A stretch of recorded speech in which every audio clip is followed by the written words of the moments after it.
ஒரு நண்பர் வந்தார். ரொம்பவும் இறுக்கமா உடை அணிஞ்சிருந்தார்.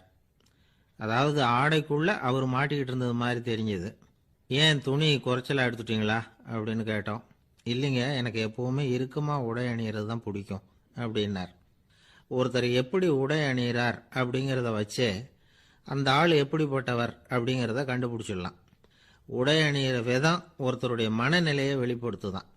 இப்போ இறுக்கமான உடை அணிகிறவங்க பொதுவாக மன நிம்மதி இல்லாதவங்களாக இருப்பாங்களாம், கோபக்காரங்களாக இருப்பாங்களாம். ரொம்ப தொலைதொலைப்பாக ஆடை அணிகிறவங்க இருக்கிறாங்கல்ல, அவங்கெல்லாம் அமைதியான ஆளாக இருப்பாங்களாம், சாந்தமாக இருப்பாங்களாம். இவங்கெல்லாம் போராடுறதுக்கு சரியாக வரமாட்டாங்களாம்.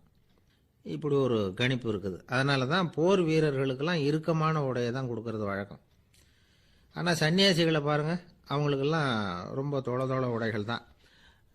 அவங்கெல்லாம் டைட் பேண்ட் போட்டுக்கிட்டு நிற்க மாட்டாங்க சன்னியாசிகள்லாம். அதே மாதிரி சன்னியாசிகள்லாம் காவி உடையை தேர்ந்தெடுக்கிறதுக்கும் காரணம் உண்டு. பல ஆண்டுகள் சோதனை செஞ்சு பார்த்துட்டு தான் சன்னியாசத்துக்கு காவி தான் சரி அப்படின்னு முடிவு பண்ணியிருக்கிறாங்க. இப்போ பௌதீக விஞ்ஞானப்படியும் அதுதான் சரி. அதாவது சூரிய ஒளியில் 7 வண்ணங்கள் உண்டு. ஒரு பொருள் மேலே அது விழும் பொழுது அந்த பொருள் நமக்கு சிவப்பாக தெரிஞ்சதுன்னா அந்த பொருள் சிவப்பை தவிர மற்ற எல்லா நிற கதிர்களையும் உள்வாங்கிக்கிட்டு சிவப்பு நிறத்தை மட்டும் வெளியில் விடுது. அதாவது விலக்கி விடுது. அதனால தான் அந்த பொருள் சிவப்பாக தெரியுது. உடல் ஆரோக்கியத்துக்கு ஓரளவு சிவப்பு தேவைப்படுது. அதனால தான் காவி உடை அணிஞ்சால் சூரிய ஒளி ஓரளவு சிவப்பை விலக்கிவிடும். அதாவது சிவப்பின் பலனும் கிடைக்கும், இந்த சிவப்பின் கெடுதலும் இல்லை அப்படின்னு யோசனை பண்ணாங்க. காவி உதய வேளையின் நிறம். கீழ் வானத்தில் கதிர் உதிக்கிற வேளையில் முதல் ஒளி தோன்றுகிற நேரத்தில் காவி நிறம் தான் கசியும். தியானம் செய்கிறப்போ முதல்ல காணக்கூடிய ஒளி காவி நிறம்தான். தியானத்தின் உச்ச நிலையின் நிறம் நீலம். தியானம் காவி நிறத்தில் ஆரம்பமாகி நீல நிறத்தில் நிறைவடைகிறது அப்படிங்கிறார் ஓஷோ. நீலம் தியான சிகரம், காவி தியான ஆரம்ப குறியீடு, ஒரு சன்னியாசியின் ஆரம்ப தரிசனம் அப்படிங்கிறார் அவர். ஒருத்தர் நாள் பூரா காவி உடையே அணிஞ்சிருந்தா அந்த நிறம் அவருக்கு தியானத்தை பற்றிய நினைவை ஊட்டிக்கிட்டே இருக்கும். இப்படியே ஆடைக்கும் தியானத்துக்கும் இடையில ஒரு தொடர் ஏற்படுது. ஒரு துறவியின் உள்ளார்ந்த பண்பா அது மாறுது. கடை வீதியில் ஒரு பொருள் வாங்க போகிறோம், அது மறந்துடக்கூடாதுங்கிறதுக்காக ஞாபகம் முடிச்சு போட்டுக்கிறோம். அந்த முடிச்சுக்கும் பொருளுக்கும் தொடர்பு இல்லை. ஆனால் கடை வீதிக்கு போன உடனே அந்த முடிச்சு அந்த பொருளை ஞாபகப்படுத்துது. அதாவது அந்த முடிச்சு ஒரு தொடர்பு அம்சமாக அமையுது. அது மாதிரி தான் காவி உடையும். ஒரு துறவி நடக்கும் பொழுது, சாப்பிடும் பொழுது, குளிக்கும் பொழுது அவருடைய காவி உடை அவருக்கு ஞாபகப்படுத்திக்கிட்டே இருக்கும். அது ஒரு நிலைப்படுத்தப்பட்ட நினைவாக ஞாபக முடிச்சாக மாறிடுது. காவி ஆடை இல்லைன்னா ஒருத்தரால் துறவியாக முடியாதுன்னு அர்த்தம் இல்லை. அதே நேரத்தில் காவி ஆடையால் ஒன்றும் பிரயோஜனம் இல்லை, அதில் ஒன்றும் அர்த்தம் இல்லை அப்படின்னு சொல்லிட முடியாது. இதுதான் உண்மை. இவ்வளவு தூரம் காவி ஆடையை பற்றி சொல்கிறதுனால எல்லாரும் சன்னியாசியாக போயிடுங்கோ அப்படின்னு நாம் சொல்கிறதாக யாரும் நினச்சிடக்கூடாது. மனசுக்கும் நிறத்துக்கும் உள்ள சம்பந்தத்தை தெரிஞ்சுக்கிறதுக்காக தான் இவ்வளவும். நமக்கு தெரிஞ்ச நண்பர் ஒருத்தர் இருக்கிறார், ஆஃபீஸில் வேலை பார்க்குறவர். ஒவ்வொரு மாதமும் 20ஆம் தேதிக்கு பிறகு அவரை போய் பார்த்தீங்கன்னா காவி உடை அணிஞ்சிக்கிட்டு, கண்ணை மூடிக்கிட்டு, கை ரெண்டையும் விரித்து வச்சுக்கிட்டு தியானத்திலேயே உட்காந்துருப்பார். ஏன் இப்படி பண்ணுறீங்கன்னு கேட்டேன். அதாவது 20ஆம் தேதிக்கு பிறகு என் கையில் ஒரு பைசா கூட கிடையாது, ஒரு சன்னியாசி லெவலில் இருக்கிறேன், என்கிட்ட எதுவும் செலவுக்கு கேட்காத அப்படின்னு என் மனைவிக்கு நாசூக்காக உணர்த்துறதுக்காக அப்படி உட்காந்துருப்பேன் அப்படின்னு விளக்கம் கொடுக்குறார். ஒரு நாள் ஒரு தகப்பனார் தன்னுடைய பிள்ளையை அழைச்சிக்கிட்டு வந்தார். சார், இவன் சரியாக படிக்க மாட்டேங்கிறான், பெரியவங்களை மதிக்க மாட்டேங்கிறான், நீங்கள் கொஞ்ச நாள் இவனுக்கு குருவாக இருந்து நல்ல விஷயங்களை சொல்லி கொடுத்தா தேவையில்லைன்னார்.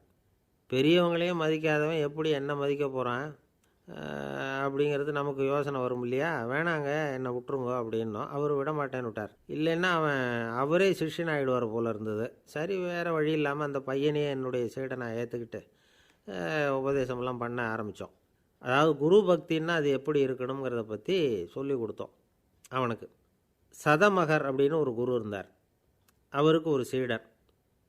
அவன் பேர் துளசி சைதன்யன், நைஷ்டிக பிரம்மச்சாரி. தன்னுடைய குருவுக்கு எந்த நேரத்தில் எது தேவைங்கிறத புரிஞ்சுக்கிட்டு சேவை செய்கிறவன். ஆனால் இவனை பற்றி மற்ற சீடர்களுக்கு பொறாமை வந்துட்டுது. இவன் மட்டும் இப்படி இருக்கானேன்னு உடனே குருக்கிட்ட போய் கோல் மூட்டினாங்க. அவன் சரியில்லை, அவன் நடந்துக்கிறது சரியில்லை, அப்படி இப்படின்னு எதையாவது சொல்லி. இருந்தாலும் இதையெல்லாம் அந்த குரு நம்பலை. அவருக்கு தெரியும் யார் யார் எப்படின்னு. துளசி சைதன்யன் பெருமையை மற்ற சீடர்களுக்கு உணர்த்தணும் அப்படின்னு நினச்சார். அதுக்கு ஒரு வழி பண்ணார். ஒரு நாள் சீடர்களை எல்லாம் கூப்பிட்டுக்கிட்டு ஒரு காட்டு வழியாக போய்கிட்டு இருந்தார். அங்கே ஒரு பெரிய மலை அருவி கொட்டிக்கிட்டு இருந்தது. குரு சீடர்கள் பக்கம் திரும்பினார். இந்த மலையின் மேலே இருந்து அந்த படு பாதாளத்தில் குதிக்கிறதுக்கு உங்களில் யார் தயார் அப்படின்னு கேட்டார். ஒரு சீடனும் வாயை திறக்கலை, ஒதுங்கி நின்றுக்கிட்டாங்க. பின்னாடி மூட்டை முடிச்சோடு வந்துக்கிட்டு இருந்தான் துளசி சைதன்யன். அவனை பார்த்தார். தபாருப்பா, நீ மேலே இருந்து அந்த அருவியில் குதி அப்படின்னார். அப்படியே செய்கிறேன் சுவாமின்னா ஓடி போய் பொத்துன்னு குதிச்சுட்டான். அடுத்த கணமே குருநாதர் தன்னுடைய யோக சக்தியால் பறந்து போய் அவன் கீழே விழுந்துடாமல் தாங்கி பிடிச்சி கொண்டுக்கிட்டு வந்துட்டார். மற்ற சீடர்களுக்கெல்லாம் ஒரு மாதிரி ஆயிட்டுது. அடுத்தபடியாக என்ன பண்ணலாம்னு யோசித்தாங்க இவனை மாட்டி விடுறதுக்கு. ஒரு நாள் வெத்தலை அடிக்கிற ஒரு சின்ன உரலையும் உலக்கையையும் எடுத்து ஒளிய வச்சுட்டாங்க. சதமகர் சன்னியாசி இல்லை, அவர் வெத்தலை போடுவார். பல்லு சரியில்லை, அதனால் இடித்து தான் வெத்தலையை போடணும். திடீர்னு வெத்தலை பாக்கு கேட்டார். வழக்கமாக உரலில் இடித்து தர்றது தான் துளசியின் பழக்கம். உரலை தேடினா கிடைக்கல, என்ன பண்ணுறது? குரு கேட்டுவிட்டாரே, குரு சேவை தானே முக்கியம். என்ன பண்ணால் வெத்தலை பாக்க தன்னுடைய வாயில் போட்டு முன்னு அதை எடுத்து அவர்கிட்ட கொடுத்துட்டான். குரு எதையோ படிச்சுக்கிட்டே அதை வாங்கி வாயில் போட்டுக்கிட்டார். துளசி இன்றைக்கி தாம்பூலம் நல்லா இடிக்கப்பட்டிருக்கு, ருசியாக வேறு இருக்குது, அதை இடித்த பாத்திரத்தை என் கண்ணால் பார்க்கணும்னு ஆசையாக இருக்குன்னு விட்டார். அதை மட்டும் அனுப்பி போய் நீ வர வேண்டான்னு வேற சொல்லிவிட்டார். இதை கேட்டதும் துளசி தவிச்சு போயிட்டான். இவன் போகாமல் எப்படி வாயை மட்டும் அனுப்பி வைக்க முடியும்? இவன் தவிக்கிறத பார்த்ததும் மற்ற சீடர்களுக்கெல்லாம் மனசுக்குள்ளே ரொம்ப சந்தோஷம். துளசி கொஞ்சமும் யோசிக்கலை. வாழை எடுத்தான், தன்னுடைய தலையவே அப்படியே அறுத்து வெட்டி எடுத்தான். இன்னொரு சீடங்கிட்ட கொடுத்துட்டான், எடுத்துகிட்டு போன்னு சொல்லி. கொண்டுகிட்டு போய் குரு முன்னாடி வைக்கிறாங்க. அந்த தலையில் வாய் திறந்துருக்கு, வெத்தலை போட்டு முன்னு இருந்தது, தெரிஞ்சு போச்சு, சிவப்பாக இருந்தது. அவனுடைய குரு பக்தியை இப்போ எல்லாரும் ஒத்துக்கிட்டாங்க.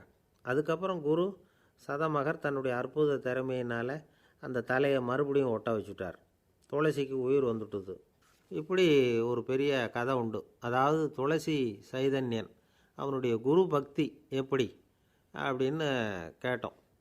ரொம்ப அபாரம் அப்படின்னு அந்த பையன் அடக்கமாக, சும்மா விளையாட்டுக்காக தான் அப்படி அவங்ககிட்ட கேட்டோம். ஏன்பா உன்னுடைய குரு பக்தியை என்கிட்ட காட்டுறதுக்கு உன்னோட கழுத்தை நீயே அறுக்கணும்னு நான் சொன்னால் அதை நீ செய்வியா அப்படின்னு கேட்டோம். என்னுடைய கழுத்தை நானே அறுக்க வேண்டிய அவசியம் இல்லை சார் அப்படின்னா அவன். ஏண்டான்னு, அதே காரியத்தை தான் இனிமேல் நீங்கள் தினமும் செய்ய போகிறீங்களே சார் அப்படிங்கிறான். ஒருத்தர் ரொம்பவும் மகிழ்ச்சியாக வந்துக்கிட்டு இருந்தார். என்ன விஷயம்னு விசாரித்தேன். நான் தோற்று போயிட்டேன், அதுதான் மனசுக்கு மகிழ்ச்சியாக இருக்குது அப்படின்னார். எனக்கு இது ரொம்ப ஆச்சரியமாக போச்சு. இந்த உலகத்தில் தோற்று போகிறவங்க யாரும் மகிழ்ச்சியாக இருக்கிறதில்ல. அப்படி இருக்கிறப்ப இவர் இப்படி சொல்கிறாரே, எங்கே தோற்று போனீங்கன்னு கேட்டேன். அதுக்கப்புறம் தான் அவர் விவரமாக சொன்னார்.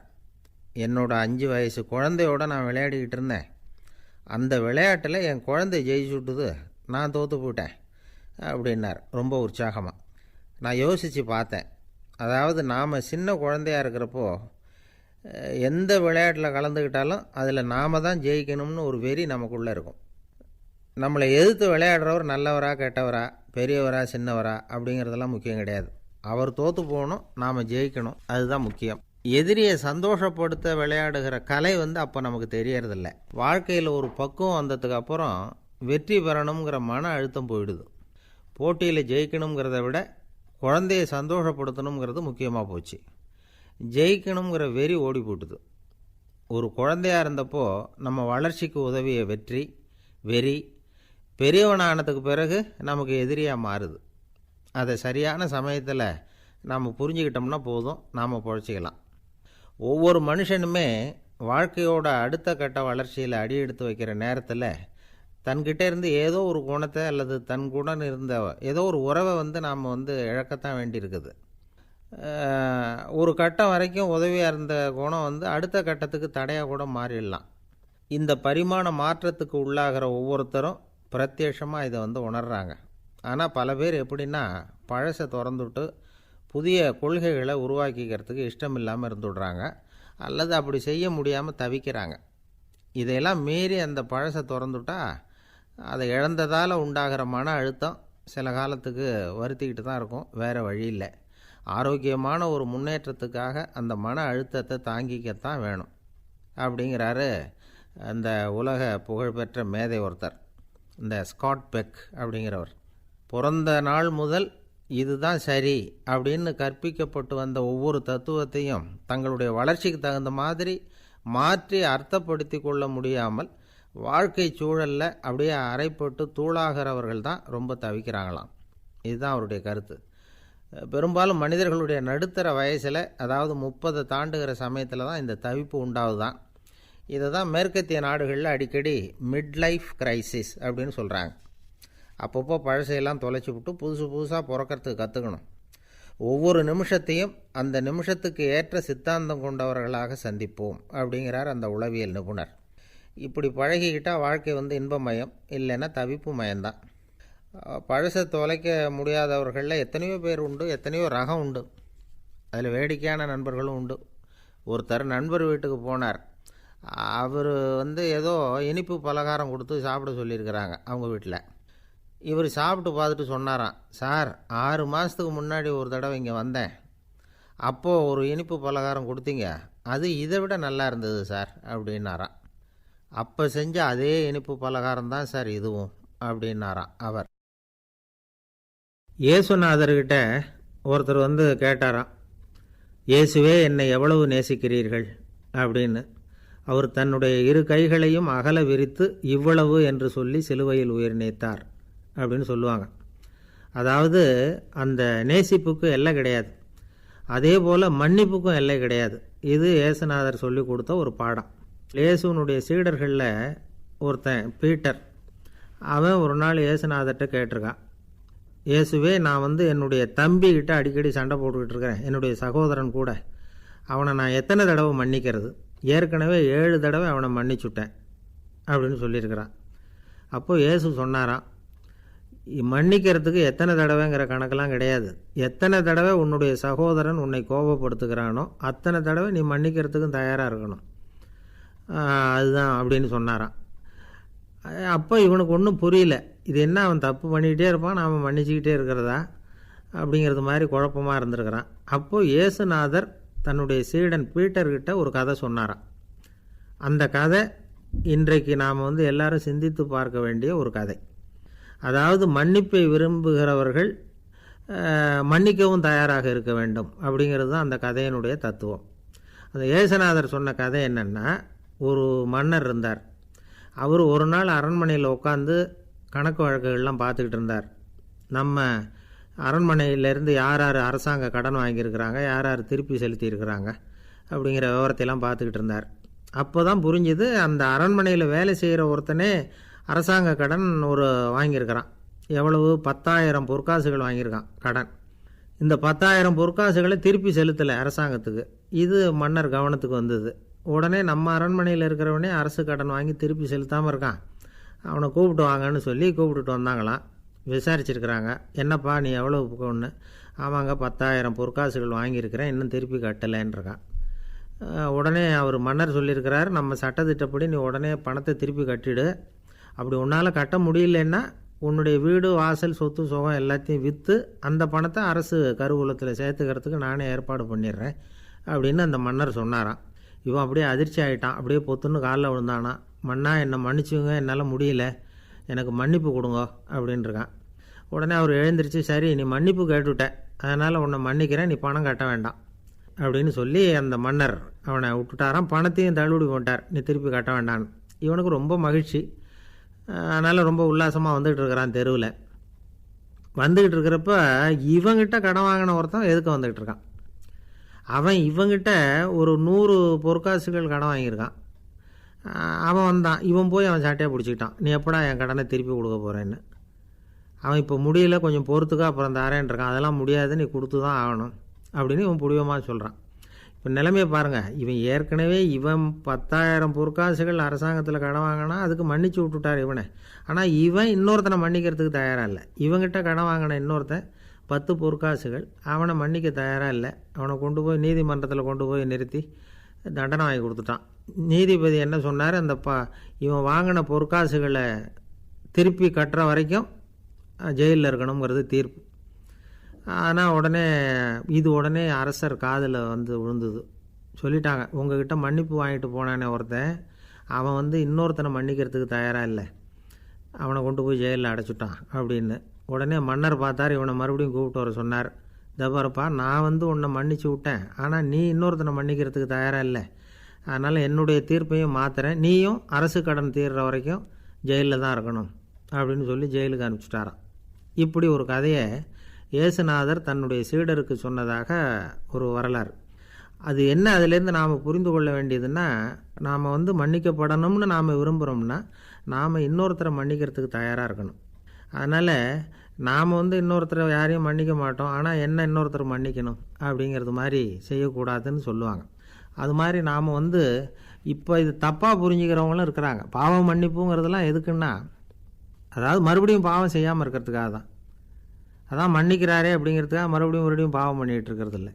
அதான் ஒருத்தர் கேட்டாராம், பாவத்திலேருந்து மன்னிப்பு கிடைக்கணும்னா நீ என்ன செய்யணும் அப்படின்னு கேட்டிருக்கார். அதுக்கு அவன் சொல்லியிருக்கிறான், நான் முதல்ல பாவம் செய்யணும், அப்போ தானே மன்னிப்பு கிடைக்கும் அப்படின்னு நானாம்.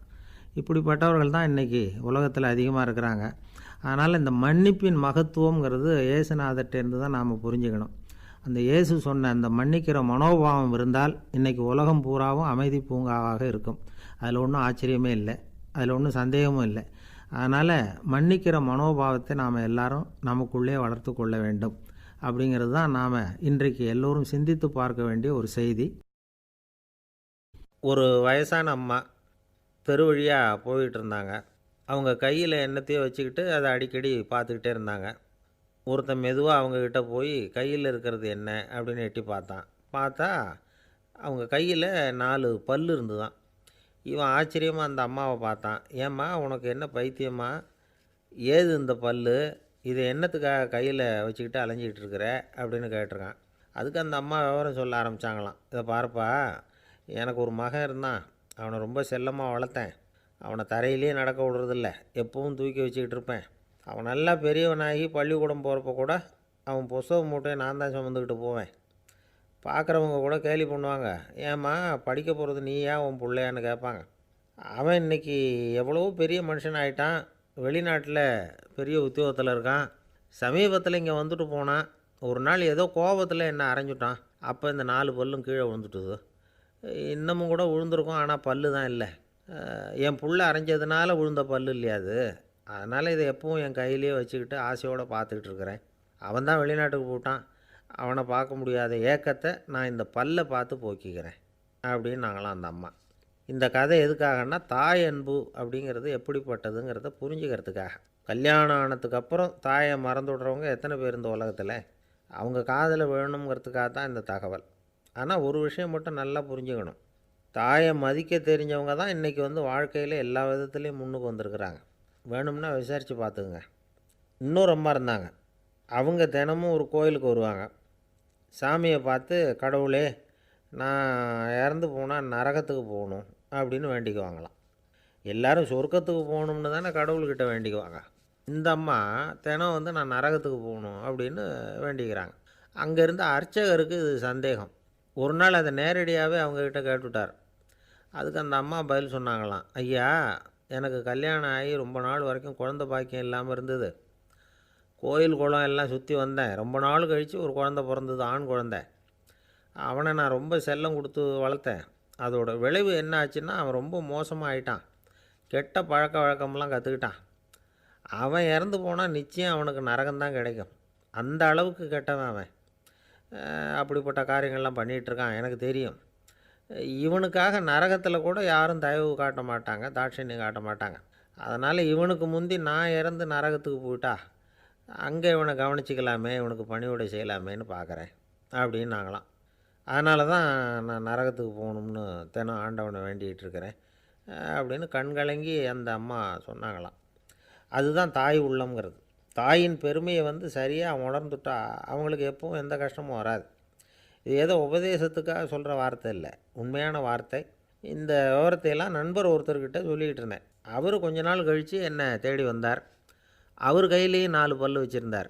என்னங்க ஆச்சு, ஏதுங்க இந்த பல் அப்படின்னு விசாரித்தோம். உங்கள் உபதேசத்தை கேட்டுவிட்டு இந்த உலகத்தில் எல்லாரையும் தாயாக நினைக்க ஆரம்பிச்சிட்டேன்.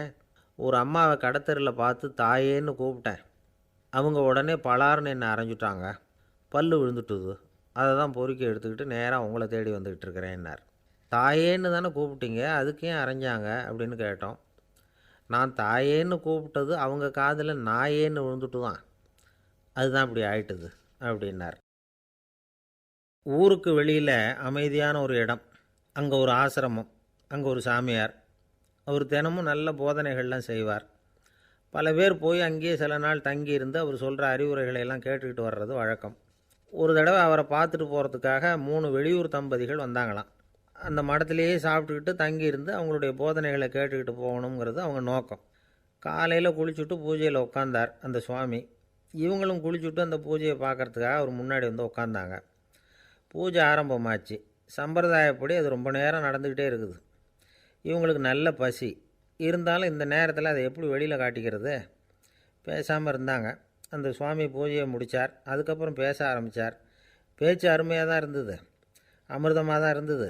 இருந்தாலும் இவங்களுக்கு இருக்கிற வயிற்று பசி அது சரியாக கவனிக்க விடலை. அந்த சுவாமியே இதை கவனித்ததா தெரியல. இவங்களுக்கு மனசுக்குள்ளே ஒரு எண்ணம், உள்ளே சாப்பாடு தயாராகிட்டு இருக்கும் போல இருக்குது, இந்த பேச்சு முடிஞ்சது நம்மளை உள்ளே அழைச்சிட்டு போய் சாப்பாடு போடுவாங்கன்னு நினைக்கிறோம் அப்படின்னு இவங்களாம் நினச்சிக்கிட்டாங்க. ஆனால் சுவாமி இதை பற்றி எதுவுமே பேசலை, கண்டுக்கலை. ஒரு அம்மாவால் அதுக்கு மேலே சும்மா இருக்க முடியுமா? முடியல. சாப்பாட்டை கவனிக்கலாமா அப்படின்னு சொல்லி மெதுவாக ஆரம்பித்தாங்க. ஓ கவனிக்கலாமே அப்படின்னு உள்ளே அழைச்சிட்டு போனார் சுவாமி. இவங்க ரொம்ப அவசரமாக எழுந்திருச்சு உள்ளே ஓடினாங்க. அங்கே ஒரு மேஜை மேலே ஒரு கிண்ணம் மூடி இருந்தது. ஓ இதுதான் சாப்பாட்டு மேஜை போல் இருக்குது, இங்கே சாப்பாடு வந்துடும் அப்படின்னு நினச்சாங்க. உடனே போய் சுற்றி உட்காந்துக்கிட்டாங்க. சுவாமி அந்த கிண்ணத்தை எடுத்து அந்த அம்மா கிட்ட கொடுத்தார். அவங்க அதை வாங்கி மூடியை திறந்து பார்க்குறாங்க. உள்ளே ஒரு சாவி இருக்குது. ஓ சரிதான், இது சமையலறை சாவி போல் இருக்குது, அங்கே போய் அதை திறந்து சாப்பாட்டை நாமே எடுத்துக்கிட்டு வந்து இங்கே வச்சுக்கிட்டு சாப்பிட்ணும் போல் இருக்குது அப்படின்னு நினச்சாங்க. சாவி இருக்கு இல்லையா, வாங்க பூட்டு நிறையா காட்டுறேன் அப்படின்னு சுவாமி அவங்கள அழைச்சிட்டு போனார், காட்டினார். இவங்க அந்த அறையை ரொம்ப ஆவலோடு திறந்தாங்க. உள்ளே பார்த்தா அங்கே அரிசி, பருப்பு, விதவிதமான காய்கறி எல்லாம் இருக்குது. சமையலுக்கு வேண்டிய மிளகாய், எண்ணெய், பால், தயிர், நெய் இப்படி எல்லாமே இருக்குது. அடுப்பு, விறகு, நெருப்பு போட்டி அது கூட அங்கே இருக்குது. சாப்பாடு தயாராக இருக்கும்னு நினச்சிக்கிட்டு போனால் இப்படி இருக்குதே அப்படின்னு சொல்லி அதை பார்த்ததும் ரொம்ப சோர்ந்து போட்டாங்க அவங்க. சுவாமி என்ன இது சாப்பாடு இல்லையா அப்படின்னாங்க. அதுதான் சாப்பாட்டுக்கு வேண்டிய எல்லாம் இங்கே இருக்குதே, அடுப்பு மூட்டி நீங்கள் தான் அவங்கவுங்க ருசிக்கு தகுந்த மாதிரி சமைச்சிக்கணும், இந்த சன்னியாசிக்கு எப்படி சமைக்க தெரியும் அப்படின்னு கேட்டார் சுவாமி. சாப்பாடு தயாராக இருக்கும்னு நாங்கள் எதிர்பார்த்தோம் அப்படின்னாங்க. நீங்கள் இப்படி சொல்லுவீங்கன்னு நானும் எதிர்பார்த்தேன். இது வரைக்கும் நான் எவ்வளவோ தத்துவம்லாம் எடுத்து சொன்னேன். எல்லாத்தையும் விட இதுதான் அனுபவபூர்வமான தத்துவம். ஆண்டவன் நமக்கு நல்ல மனசை கொடுத்துருக்குறான், நல்ல வாய்ப்புகளையும் தந்திருக்கிறான், அதையெல்லாம் பயன்படுத்திக்கக்கூடிய மூளையையும் சிந்தனையையும் கொடுத்துருக்குறான். அதனால் அடுப்பை தான் நீங்கள் மூட்டணும், அடுப்பை நீங்கள் தான் மூட்டணும், உங்களுக்கு உகந்ததை நீங்கள் தான் சமைச்சு ருசித்து அனுபவிக்கணும். ஆண்டவனே அதை செஞ்சுக்கிட்டு இருக்க மாட்டான் அப்படின்னாராம் அந்த சுவாமி. நம்முடைய வாழ்க்கையில் பல நல்ல பலன்களை பெறுறதுக்கு நாம் தான் முயற்சி பண்ணணும். அதுக்குரிய சூழ்நிலையை தான் ஆண்டவன் கொடுப்பானே தவிர அதை விளக்கிறதுக்காக தான் அந்த சுவாமி அப்படி செஞ்சு காட்டியிருக்கிறார். இது ஒரு பெரியவர் இப்படி ஒரு விளக்கம் கொடுத்தார். அதுக்கப்புறம் அந்த 3 தம்பதிகளும் தெளிவடைஞ்சுட்டாங்களாம். நாம் தெளிவடைகிறது எப்போங்கிறது தான் தெரியல அப்படின்னு பல பேர் இதை கேட்டுட்டு சொல்லிகிட்டு இருக்கிறாங்க. இந்த கதையை நம்முடைய நண்பர் ஒருத்தர்கிட்ட சொன்னேன். அந்த நண்பர் ரொம்ப சந்தோஷப்பட்டார். நீங்கள் சொல்கிறது கரெக்டு சார், ஆனால் நான் அதை விட ஒரு படி மேலே சார். எனக்கெல்லாம் அரிசி பருப்பு இருக்கிற ரூம் எதுன்னு கையை காட்டிட்டா போதும், உடனே கிண்ணத்துலேருந்து சாவியை எடுத்து கொடுக்கணுங்கிற அவசியம்லாம் இல்லை எனக்கு. அப்புறம் எப்படி ரூமை திறந்துருவீங்க அப்படின்னு கேட்டேன். பூட்டை உடச்சி திறந்துருவேன், அதுதான் எனக்கு பழக்கம் அப்படிங்கிறார். ஐயா, என்னுடைய நூல் வெளியீட்டு விழாவுக்கு அவசியம் நீங்கள் வரணும் அப்படின்னு கூப்பிட்டார் ஒருத்தர். எப்போ வரணும்னு கேட்டேன். அடுத்த வாரம்னார். சரி, புத்தகம் தயாராகிட்டுதா அப்படின்னேன். நாளைக்கு தான் அச்சிக்க கொடுக்க போகிறேன்னார். என்னங்க இது, புத்தகம் அச்சிடுறதுக்கு முன்னாடியே அழைப்புதழை அச்சடிச்சு விட்டீங்களே அப்படின்னு கேட்டேன். அதனால் என்னங்க, அந்த காலம் மாதிரியா போடலாம், அச்சுக்கலை எவ்வளவோ முன்னேறியாச்சுங்க. Lino type, mono type, photo type, laser இப்படி என்னென்னமோ வந்தாச்சு. இன்றைக்கி கொடுத்தா நாளைக்கே புத்தகம் தயார் அப்படின்னார். இப்படி இந்த அளவுக்கு முன்னேறி இருக்கிற இந்த அச்சுக்கலை ஆரம்பத்தில் எப்படி இருந்தது தெரியுமா? அந்த காலத்தில் காகிதம்னா என்னென்னே தெரியாது, அப்படி ஒன்று கண்டுபிடிக்கப்படவே இல்லை. அப்போல்லாம் எதையாவது ஒன்று எழுதணும்னா அதுக்கு ஆட்டு தோலை தான் பயன்படுத்தி இருக்கிறாங்க. கண்ணுக்குட்டி தோல் கூட அதுக்கு உபயோகப்பட்டு தான். ஐரோப்பாவில் இருந்த பாதிரியார்கள் தோலில் எழுதப்பட்ட புத்தகத்தை தயாரிக்கிறதுல ரொம்ப கெட்டிக்காரங்களாம். எகிப்து, அப்புறம் மத்திய தரைக்கடல் ஓரத்தில் உள்ள நாடுகள், இங்கே எல்லாம் தோல் தான் எழுதுபொருளாக பயன்பட்டு வந்திருக்குது. ஆனால் நம்ம நாட்டில் ஓலைச்சுவடிகளை எழுத்துக்கு பயன்படுத்தியிருக்கிறாங்க. எழுதுறதுக்கு தோலை பயன்படுத்தினவங்க பிறகு பேப்பரைஸ் அப்படிங்கிற கோரை புல்லை வந்து அதுக்கு பயன்படுத்தினாங்களாம். இதெல்லாம் அப்படி கொஞ்சம் கொஞ்சமாக கண்டுபிடிச்சிட்டு வந்திருக்கிறாங்க. அந்த புல்லை வந்து கச்சிதமாக நறுக்க வேண்டியது, நல்லா பதப்படுத்த வேண்டியது, அதுக்கப்புறம் அதில் எழுத வேண்டியது, அவ்வளவுதான். பேப்பருங்கிற சொல்லே இந்த பேப்பைரஸ் அப்படிங்கிறதுலேருந்து வந்தது தான். அதுக்கப்புறம் தான் காகிதம் வந்தது. இதை முதல்ல சீன நாட்டில் தான் கண்டுபிடிச்சாங்க. அது வந்த பிறகு அச்சு எந்திரம் கண்டுபிடிக்க வேண்டிய அவசியம் ஏற்பட்டது. அதை கண்டுபிடிச்சவர் ஜெர்மானிய அறிவியல் அறிஞர் ஜான் கூட்டன்பர்க். அச்சு கலைக்கு அடித்தளம் அமைச்சவர் அவர் தான். ஜெர்மனியில் மெயின்ஸ் அப்படிங்கிற ஊரில் 1399 பிறந்தார். அவரோட மாமன் ஒருத்தர் உலோக வேலையில் வல்லவர். அவர்கிட்ட அந்த வேலையை கற்றுக்கிட்டார். அதோட வைரக்கற்களை வந்து பட்டை தீட்டுறதுலேயும் ரொம்ப தேர்ச்சி பெற்றிருந்தார். இளம் வயசுலேயே சும்மா இருக்க மாட்டாராம். எதை செஞ்சாலும் அதை திறமையாக செய்வாராம். அவர் தான் முதல்ல மர அச்சு எழுத்துக்களை உருவாக்கினார். அது மேலே மை தடவி பிரதிகள் எடுத்தார். அதுக்கப்புறம் உலோக எழுத்துக்கள், முதல்ல காரியம், அப்புறம் இரும்பு, அப்புறம் கலப்பு உலோகம், பிறகு அச்சடிக்கிறதுக்கு எந்திரம் ஒன்றையும் உருவாக்கினார். முதல்ல பைபிள் அச்சடித்தார். 1468 அவர் இறந்து போனார். 16ஆம் நூற்றாண்டில் மேலை நாடுகளிலிருந்து மர எழுத்துக்களை கொண்டுகிட்டு வந்து தமிழ்நாட்டில் கிறிஸ்தவ நூல்களை அச்சிட்டாங்க. அப்போல்லாம் வந்து அச்சகங்கள் வந்து போதிய அளவுக்கு இங்கே இல்லை. அதுக்கு என்ன காரணம்னா, இந்தியர்கள் வந்து அச்சகங்களை நடத்தக்கூடாது அப்படின்னு சட்டம். 1835 வரைக்கும் அந்த சட்டம் வந்து நடைமுறையில் இருந்தது. இந்த நிலைமையில் அங்கேயும் இங்கேயுமா 1-2 அச்சகங்கள் ஆரம்பமாச்சு. 1713 தரங்கம்பாடியில் லூத்தரன் மிஷன் அச்சகம், அதே ஆண்டில் சென்னையில் எஸ்பிசிகே அச்சகம். இது ரெண்டும் தான் இந்தியாவில் முதல்ல தொடங்கப்பட்ட அச்சகங்கள். ஆட்டுத்தோல்லையும் ஓலைச்சுவடியிலையும் எழுதப்பட்ட எழுத்துக்கள் இன்றைக்கி எங்கேயோ போயிடுது. ஆனால் நம்ம ஊரில் எழுத்தாளர்கள் நிலைமை தான் ஒன்றும் சொல்லிக்கிறது மாதிரி இல்லை. நம்ம ஆள் ஒருத்தர் சொன்னார், சார், நான் சொந்தத்தில் ஒரு அச்சாபீஸ் வச்சுருந்தேன், இப்போவும் வச்சுருக்கிறேன். அதனால் என்னுடைய படைப்புகளை புத்தகமாக வெளியிடுறதில் எனக்கு ஒன்றும் கஷ்டம் இல்லை. வருஷத்துக்கு ஒரு புத்தகம் எழுதி வெளியிட்டுருவேன். 15 வருஷமாக இலக்கிய உலகத்துக்கு இப்படி சேவை செஞ்சுக்கிட்டு வர்றேன். ஆனால் இந்த வருஷம்தான் வாசகர்கள் வந்து எனக்கு பாராட்டு விழா நடத்தியிருக்கிறாங்க அப்படின்னார். இந்த வருஷம் அப்படி என்ன விசேஷம் அப்படின்னு கேட்டோம். இந்த வருஷம்தான் நான் எந்த புத்தகம் எழுதி வெளியிடாமல் இருந்தேன், அதுக்காகத்தான் எனக்கு இந்த பாராட்டு விழா அப்படின்னார். ஒரு நண்பர் இருக்கார். எப்போ பார்த்தாலும் கையில் ஒரு புத்தகம் இருக்கும். புத்தகம் இல்லாமல் எங்கேயும் புறப்பட மாட்டார். எதுக்காக இப்படி எடுத்துகிட்டு போகிறீங்க அப்படின்னு கேட்டால், எனக்கு இது ஒரு நல்ல நண்பன் மாதிரி. இந்த காலத்தில் எங்கே போனாலும் காத்திருக்க வேண்டியிருக்கு. அது மாதிரி சமயத்தில் நான் வந்து நண்பன் கூட பேசிக்கிட்டு இருப்பேன் அப்படிம்பாரான். ஒருத்தர் ஒரு பெரிய அரச பதவியில் இருந்தார். அவர் பதவியிலேருந்து இறங்க வேண்டிய சூழ்நிலை. அரசு கொடுத்துருந்த வீட்டை விட்டுட்டு வெளியில் வர்றார். வரும்பொழுது 2 கையிலையும் 2 பெட்டியை எடுத்துகிட்டு வந்தாராம். சார், உங்களுடைய உடைமைகள் அப்படின்னு கேட்குறாங்க அங்கே இருந்த ஊழியர்கள். இவர் தன்னுடைய கையில் இருக்கிற பெட்டியை காட்டி, இதுதான் என்னுடைய சொத்து அப்படின்னாராம். ஒரு பெட்டியில் அவருடைய உடைகள், இன்னொரு பெட்டியில் அவர் விரும்பி படிக்கிற புத்தகங்கள், அவ்வளோதான். இதுதான் இருந்துதான். புத்தகம் படிக்கிறது வந்து மனசுக்கு நல்லதுங்கிறது நமக்கு தெரியும். புத்தக வாசிப்பு வந்து உடம்புக்கும் நல்லதுங்கிறாங்க. அது நமக்கு ஆச்சரியமாக தான் இருக்குது. ஒரு நபர் ஒரு வருஷத்தில் சராசரியாக 2000 பக்கங்களை படிச்சிருக்கணுமா, யுனெஸ்கோ பரிந்துரை. ஆனால் நம்ம நாட்டில் நாம் சராசரியாக படிக்கிறது 32 பக்கங்கள், அவ்வளவுதான். இவ்வளவுக்கு நம்ம நாட்டில் 6000க்கும் மேற்பட்ட நாளேடுகள், 2000க்கும் மேற்பட்ட இதழ்கள், மலர்கள், இவ்வளவு இருந்தும் சரியாக வரல. இந்த உலகத்தில் முதல் நூலகம் எங்கே எப்போ ஆரம்பமாச்சு தெரியுமா? கிமு 2500ஆம் ஆண்டில் அது ஆரம்பமாயிருக்குது. பாபிலோனியாவில் அமில் அணு அப்படிங்கிற அரசன் தான் நூலகத்தை உருவாக்கியிருக்கிறான். அப்போல்லாம் தாள் கிடையாது, களிமண் தான். களிமண் பலகைகளில் வந்து எழுதி அது தொகுத்து அப்படியே நூலாக்கி அதை நூலகத்தில் வச்சுருப்பாங்களாம். அரசருடைய நூலகத்தில் 1000க்கும் மேற்பட்ட நூல்கள் இருந்ததாக வரலாற்று குறிப்பு இருக்குது. அது மட்டும் இல்லை, அந்த நூலகத்தில் வந்து பொருள் வாரியாக, அதாவது சப்ஜெக்ட் வாரியாக புத்தகங்களை வந்து வகைப்படுத்தி வச்சுருந்தாங்களாம். அதில் மிச்சம் இருந்த ஒரு 25 களிமண் பலகை புத்தகங்கள் இன்றைக்கும் பிரிட்டிஷ் அருங்காட்சியகத்தில் இருக்குதான். அச்சு தாள் இதெல்லாம் ஏற்பட்டதுக்கப்புறம் அமைக்கப்பட்டது தான் பிரான்சில் இருக்கக்கூடிய பாரிஸ் நூலகம். 1480 ஃப்ரெஞ்சு மன்னர் 11ஆம் லூயி இந்த நூலகத்தை அமைச்சாராம். ஆனால் அப்போல்லாம் அரசர்கள் மட்டும்தான் நூலகத்தை பயன்படுத்த முடியுமா. அதுக்கப்புறம் 17ஆம் நூற்றாண்டில் இந்த முறை மாறி பொதுமக்கள் அங்கே போகலாம், படிக்கலாம் அப்படிங்கிற நிலைமை வந்து தான் போட்லியன் நூலகம் அப்படின்னு அதுக்கு பேர் பாரிஸ் நகரத்தில் இருக்குது. அங்கே தான் நூல்களின் பட்டியல் தயாரிப்பு பணி ஆரம்பமாச்சு. கல்வி வளர்ச்சியையும் நூலகத்தையும் இணைச்சவர் நெப்போலியன் போனபார்ட். முன்பணம் செலுத்தி புத்தகத்தை படிக்கிற முறையையும் அவர் தான் கொண்டுகிட்டு வந்தாராம். மக்கள்கிட்ட வசூலிக்கிற வரியின் ஒரு பகுதியை நூலகத்துக்கு பயன்படுத்தினவரும் அவர் தானா. நெப்போலியன் நூலகத்தில் உலகத்தில் உள்ள எல்லா மொழி நூல்களும் இருக்குதான். அங்கே ஒரு தமிழ் நூலும் இருந்திருக்குது. அது என்னென்னா கம்பராமாயணம்.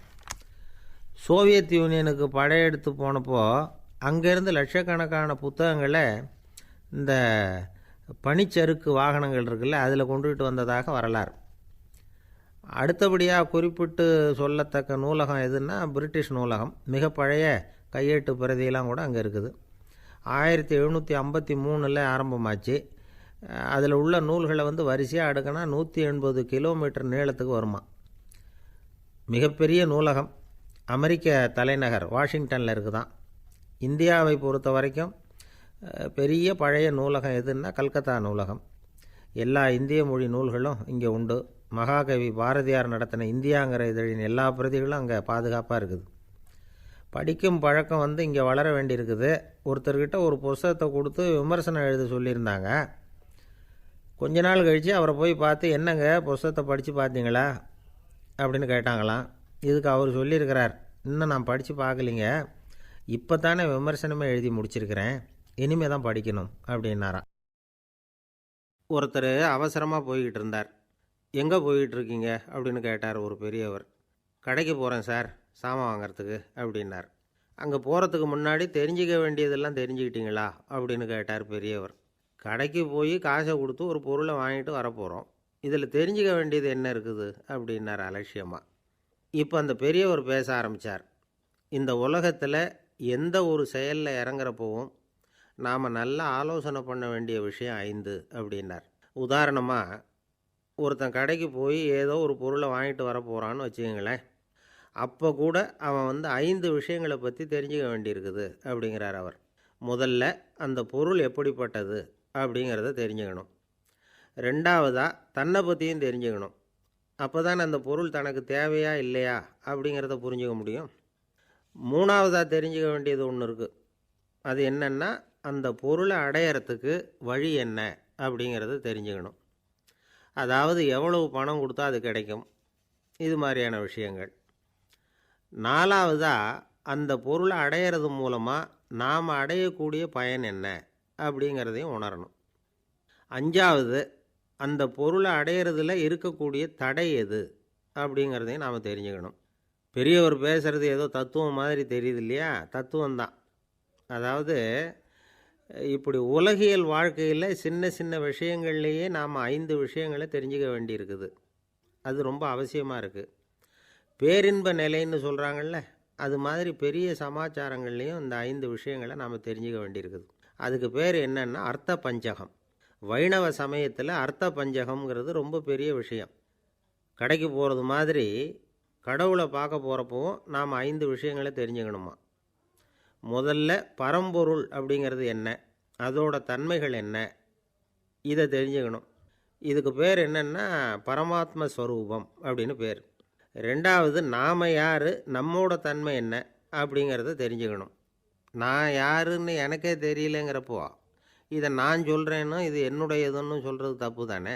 அப்புறம் மூணாவது விஷயம் பரம்பொருளை நாம் அடையிறதுக்கு வழி எது, இதை தெரிஞ்சுக்கணும். இது உபாய ஸ்வரூபம் அப்படின்னு பேர்.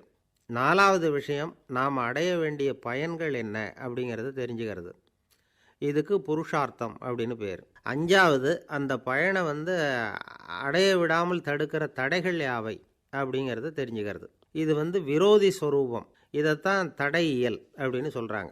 அதாவது பரமாத்மாவை பற்றிய அறிவு, ஜீவாத்மாவை பற்றிய அறிவு, உபாயம் பற்றிய அறிவு, புருஷார்த்தம் பற்றிய அறிவு. இந்த 4 அறிவுக்கும் எதிரடையாக, அதாவது அதையெல்லாம் தப்பாக புரிஞ்சுக்கிறதால உண்டாகக்கூடிய அறிவு விரோதி சொரூபம்.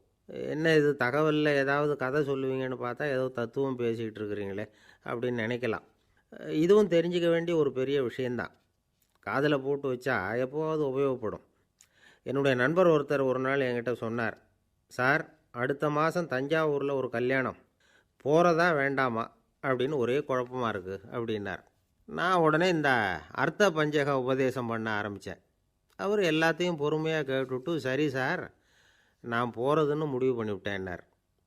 எப்படி இந்த முடிவுக்கு வந்தீங்க அப்படின்னு கேட்டேன். அவர் சொன்னார், சார் அந்த 2வது பாயிண்ட் ஒன்று சொன்னீங்களே, அதை புரிஞ்சுக்கிட்டதுக்கு அப்புறம்தான் இந்த முடிவுக்கு வந்தேன் அப்படின்னார்.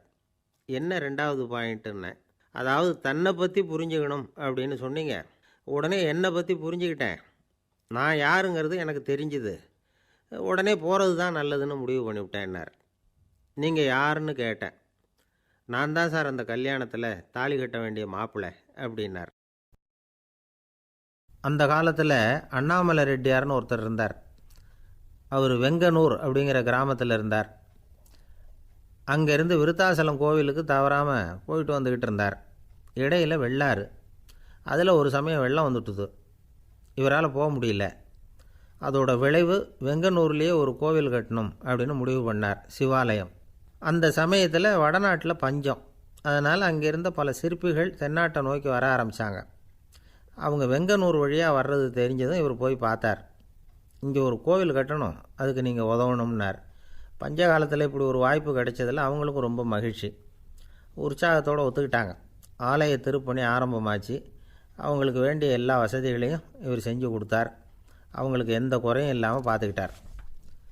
அது மட்டும் இல்லை, ஒவ்வொரு நாளும் அங்கே வருவார். உங்களுக்கு என்ன வேணும் எது வேணும்னு கேட்பார். ஏதாவது குறை இருந்தால் சொல்லுவாங்க, உடனே தீர்த்து வைப்பார். இவரும் கேட்பார், எந்த குறையாக இருந்தாலும் என்கிட்ட சொல்லுங்க அப்படின்னு சொல்லுவார். அதை தவிர இவராகவே கவனித்தும் அவங்களுக்கு என்னென்ன தேவைங்கிறத கண்டுபிடிச்சி அதையெல்லாம் கொடுத்துக்கிட்டு இருப்பார். என்ன தேவைன்னாலும் அதை நிறைவேற்றி வச்சுருவார். அந்த சிற்பிகளின் தலைவன் ஒருத்தன், அந்த ஆளுக்கு வெத்தலை பாக்கு போடுறது பழக்கம். இதை தெரிஞ்சுக்கிட்டு அதுக்காகவே ஒரு ஆளை ஏற்பாடு பண்ணார். வேணுங்கிறப்போலாம் நீ வெத்தலை சீவல் மடித்து கொடுக்க வேண்டியது உன் வேலை அப்படின்னு ஒருத்தனை ஏற்பாடு பண்ணிட்டார். இப்படியெல்லாம் செஞ்சதும் அவங்களுக்கும் ரொம்ப உற்சாகம். ரொம்ப பொறுப்பாக சிற்ப வேலைகளை செஞ்சுக்கிட்டு இருக்கிறாங்க. ஒரு நாள் என்னாச்சு தெரியுமா? அந்த சிற்பிகளின் தலைவன் ரொம்ப நுணுக்கமாக ஒரு வேலையை செஞ்சுக்கிட்டு இருக்கிறான். சாரம் போட்டு அது மேலே படுத்துக்கிட்டு அண்ணாந்து பார்த்து உச்சியில் நுணுக்கமான சிற்பங்களை உருவாக்கிக்கிட்டு இருக்கான். சிற்பியின் கவனம் செதறப்படாதுங்கிறதுனால இவர் மெதுவாக சத்தம் போடாமல் கிட்ட போய் நின்று அதை கவனிச்சிக்கிட்டு இருக்கிறார். அந்த சிற்பி வழக்கம் போல் வெத்தலை பாக்குக்காக இடது கையை கீழே நீட்டினான். அந்த சமயம் பார்த்து அவருக்கு தாம்பூலம் கொடுக்குறவன் அங்கே இல்லை, எங்கேயோ போயிருக்கிறான். அண்ணாமலை ரெட்டியார் என்ன பண்ணார் தெரியுமா? தனக்காக கொடுக்கப்பட்ட தாம்பூலத்தை வாங்கி சிற்பியின் கையில் கொடுக்குறார். அவன் வாங்கி போட்டுக்கிட்டான். இது என்ன இன்னைக்கு வெத்தலை சீவல் வேறு மாதிரி இருக்குது, வாசனை தாம்பூலமாக இருக்குது அப்படின்னு யோசனை பண்ணிவிட்டு கீழே திரும்பி பார்க்குறார். பார்த்தா ரெட்டியார் மறுபடியும் சிற்பி கை நீட்டும் பொழுது கொடுக்கறதுக்காக தாம்பூலத்தை மடித்து வாங்கி வச்சுக்கிட்டு தயாராக நிற்கிறார். சிற்பிக்கு அதிர்ச்சி. உடனே பொத்துன்னு கீழே குதிச்சான். ஐயா என்ன இது நீங்களா அப்படின்னா.